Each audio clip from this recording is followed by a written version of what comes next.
Hi, my name's Phil. I like to talk about politics, and in this video I like to explain how there's a huge game of brinksmanship going on between the UK and India over a possible trade deal, the terms of which, if they're going to be agreed at all, have got just a few weeks left. The question is, will the Tories accept a deal which means more immigration, just so that their glorious leader can see his Infosys shares go up? But first, if you'd like to be notified of daily news and politics, please subscribe to the channel. So these days, it's actually hard to find something about Rishi Sunak's approach to government which is fundamentally better than his predecessors. He's breaking established fiscal rules in order to implement unfunded tax cuts, just like Liz Truss did. Only because he's been a little bit more careful about it, he hasn't triggered a run on the pound. He's also changing policy several times a week and insisting that black is white, just like Boris Johnson did. But there are some upsides still, and one of those very few is that he has not, as yet, completely capitulated in trade talks in order to close a deal quickly, which is not in the interests of the country. So although I was having a pop at the stalled talks with Canada recently, I wasn't criticising the government on that occasion, just pointing out how Brexiteers were wrong about how the trade deals would work. But the India trade deal is a bit more nuanced. On the face of it, we're not even close to agreeing terms. The UK wants a dramatically reduced tariff schedule for key exports. Whiskey, very famously, has a customs rate of 150% on it, compared to 85% excise duty. So a really high markup on the price of whiskey imports in India.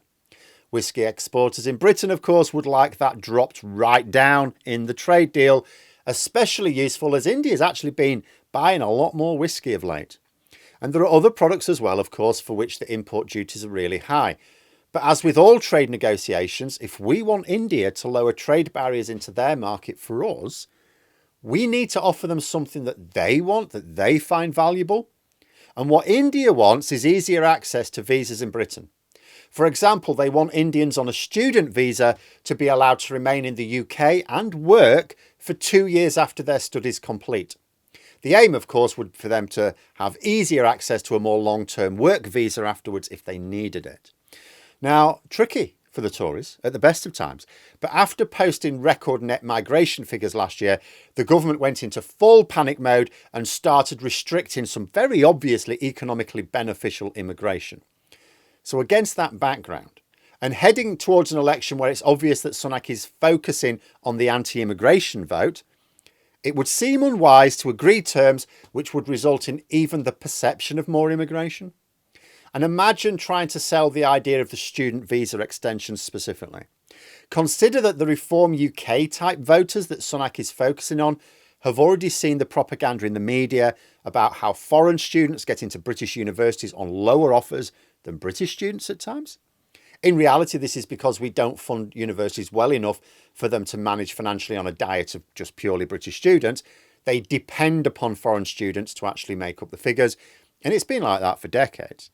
So the right-wing media have already been putting certain voters off even the concept of having a lot of foreign students. They're taking our university places and all that.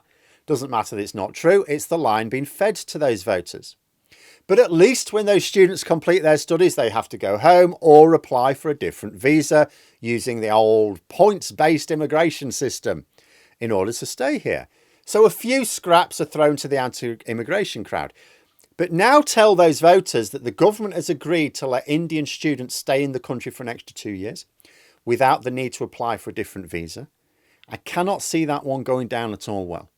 Sunak wants the Indian trade deal, though, not for the headlines in the Daily Express, which was Johnson and Truss's main motivation, but because his family shares in Infosys will likely increase. But still, it would not only trigger a row within his party, but sometimes undermines his current election strategy.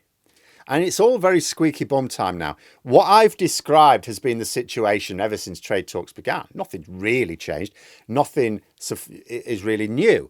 We want reduced tariffs on our imports and exports. India want those visas, and India knows that we are probably more desperate than they are. Although Modi has invested some political capital into the project. The UK and India are both having general elections this year, quite soon, probably at roughly the same time. In India, it all kicks off in April, I believe. I also think it's fairly likely we will be starting the general election campaign in April as well. but it doesn't really matter when the UK general election is held. India's timing at least means that the trade deal terms are either agreed in the next month or the ship has sailed. Modi would, of course, like to brandish the trade deal ahead of his own election, but I don't get the impression he's all that desperate. And why would he be? If what the big money in India wants as a major service economy is easier access to British visas, why would Modi entertain a trade deal without that? I think Sunak is probably more desperate, not politically, but in terms of financial self-interest. Certainly not politically. As I said, the trade deal would be a political problem for the Tories. And from reports, I certainly get the impression that India thinks the UK government is more desperate than their own. And given that trade talks are as much a game of poker as they are diplomacy, if India believes that it is the less desperate side, it will act as if that's the case. So how are things likely to pan out? Well, the way I look at it is the Tories don't want the deal if it comes with an immigration component just ahead of a general election. And surely it will come with that immigration component. I don't even think many Tory MPs are willing to go along with it if it's fudged. I think Sunak wants the deal, but only for personal financial reasons, not any reasons which will be beneficial to his MPs who will need to support it. Also consider that Kemi Badenoch is the cabinet minister in charge of the negotiations. Now, she's very blatantly cozying up to as many factions within the Tory party as possible in order to position herself to replace Sunak when he resigns. She's even been sort of on a low-level briefing against Rishi Sunak. So even if Sunak thought he could ram the deal through against the wishes of his wider party, remember that the deal will not be ratified ahead of the election. There's not enough time for that. But to at least agree the terms of the deal, I don't see Badenoch going along with it, because I can't see why Badenoch would burn bridges with the far right of the party with all its support in the media just to make Sunak a few quid. She's already had herself burned a little bit by being pragmatic with the retained EU law bill. She's trying to sort of build those bridges back up with the far right. So although I don't know what fiddles are being discussed behind closed doors, if any, I'm not sure I see this one happening. If the terms aren't agreed by the end of next month, India's in general election mode and talks basically peter out. You know, the talks won't stop completely, I suppose. They'll just carry on, but they'll carry on at a very low level. The talks will be of the terms, the deal will be of no political value to Modi after the election. So the pace will slow down to a crawl. Basically, I just don't see how terms are agreed. If the deal doesn't include those easier access to visas, Modi doesn't really have anything to boast about for the election. Also, Sunak doesn't gain either, because Sunak's financial gain is as a result of Indian businesses being able to send workers to Britain more easily. So both Sunak and Modi want the extra immigration element to the deal. It's just that the Tory party wants like a hole in the head. Still, if there is a fiddle on the cards, we've only got a few more weeks to wait. But there we are. Those are my thoughts. Let me know yours in the comments below. Hope you found the video interesting. If you did, please click the like button. And if you'd like to support the channel further, the join button for memberships. And until next time, I'll see you later.